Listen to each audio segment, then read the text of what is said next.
I think at times education's been about learning the right way or the right answer or getting the right content. And when we looked at the thinking stance that teachers needed to take and students need to take to actually use the tools, it liberated them in terms of being able to, in order to succeed with the tools, they would have to actually contemplate their own belief system, their own value system, understand that they had their own background and their own schema, and come to an understanding that not everyone shares the same models that they've built with their schema.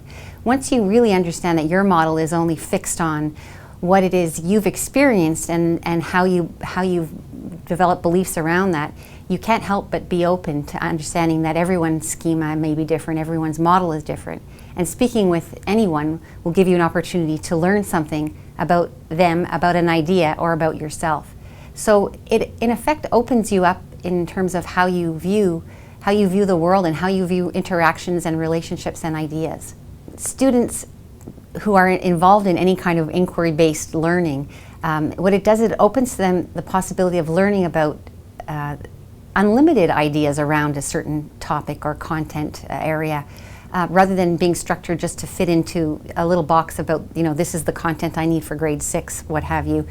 Students come up with questions and wonderings based on their schema or their mental models, and their questions become real, authentic questions. The learning they then pursue becomes relevant and meaningful to fleshing out their schema and their thoughts around different topics, and then opens them up to different worldviews, different people's views.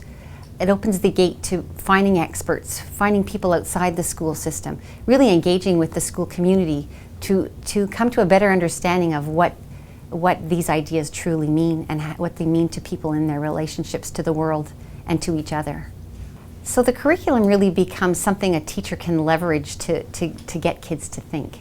So a teacher really needs to know the curriculum and know it inside of who they are, so that when they see the learning happening or the ideas being generated or developed, they can see the curriculum come to life. The curriculum is used all the time, but it's used in a different way. So as students have wonderings, teachers can tie in connections to the curriculum between curriculum documents, between disciplines within education.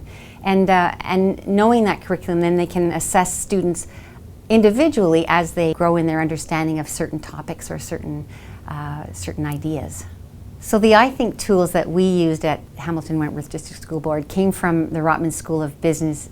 And what they did was they looked at models that they had used in business world to solve difficult problems, or what they refer to as wicked problems. And they leveraged some of those tools to use with school-age children. The first one that we use is called the ladder of inference. And it's been adapted by Rotman to use with children, whereby we look at ideas or topics and we have students check their understanding, bring their prior knowledge to the table and their current understandings of a certain idea, and then use the ladder to determine whether or not their conclusions are based on their assumptions, their beliefs, or actual valid data that exists out in the world. So it's a great tool for kids to go out and start investigating, researching, coming back, checking their own thinking and seeing how it fits in with current thinking they have within their group. Another tool that they use to help students think more deeply is causal modeling. And again, when you're dealing with an issue or a thought or even a value of your own, you want to really dig deep to find out what may cause your thinking or that event to happen. So causal modeling can be used for any topic, any science topic, math topic, anything within the affective domain. I can think of one: why would people be mean to each other? How might photosynthesis change if there was no sun? Just any topic you want, you can really dig deep. And when students use it, they look at all the potential causes, and then what would cause that cause to happen. So what would be true for that to happen? And they work their way into many different possibilities of where the root problem might be. Causal modeling is extremely important for students to get into, because sometimes they can get overwhelmed by big problems and feel that they are powerless as young people to solve problems. But when we break it up into seeing that there are many root causes for a big problem, oftentimes they can tackle one small portion and see that they can affect bigger change. So it becomes a good thinking tool for really digging deep into problem solving.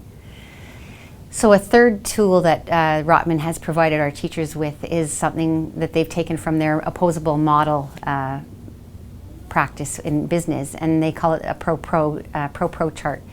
Currently in education, we've often had pros and cons. We debate. There's a winner and a loser.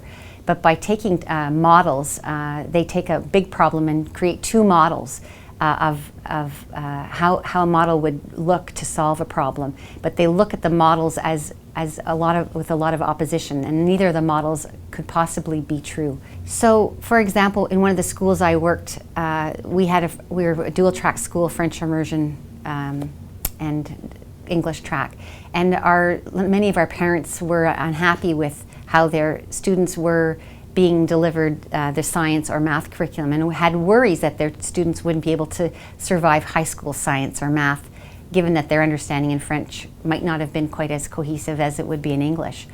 So looking at the parents and the families' concerns, we use the pro-pro model in a way to bring together a team of teachers to solve the problem. How could we deliver French immersion in a way that was unique to our school? And how could we leverage the thinking of the teachers to come up with a model that would best work? So we took two models, neither of which actually would exist. One was where French was taught all day, no English, by the teacher, and the other one which the teacher would decide when and where she might or he might teach French. So by making the models opposing and neither of them being actually workable, we take away all the stakes people have in terms of their belief of one or the other. So we all exist within that middle, that gray area. We don't really have a model in place.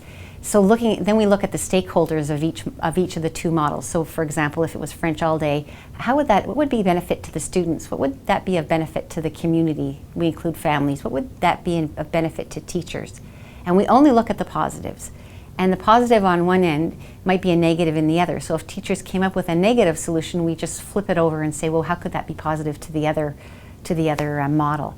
So we look at those two opposable models and we start to look at connections between them to really draw out what we value about the models and how we deliver French immersion. So our teachers, even though they had varying ideas on how they valued the teaching of French immersion, they could come to a real common understanding of what they valued about the program and how they saw, and what in essence were the must-haves to a solid French immersion delivery model. From that, we chose a benefit that we couldn't live without from one of the models and a benefit from the other model, and brought them together to really now come to a process where we designed a solution to our dilemma that would take the best of both. So as a group, we did that, and we came up with two possibilities or two benefits that we needed to integrate, and we came up with a model we could all live with, whereby the parents would be satisfied in terms of their students' French immersion learning and their science and math delivery, as well as the teachers all bought into developing this process, how they would deliver their rotary subjects, and we met the curriculum and board needs for delivery of French immersion programming.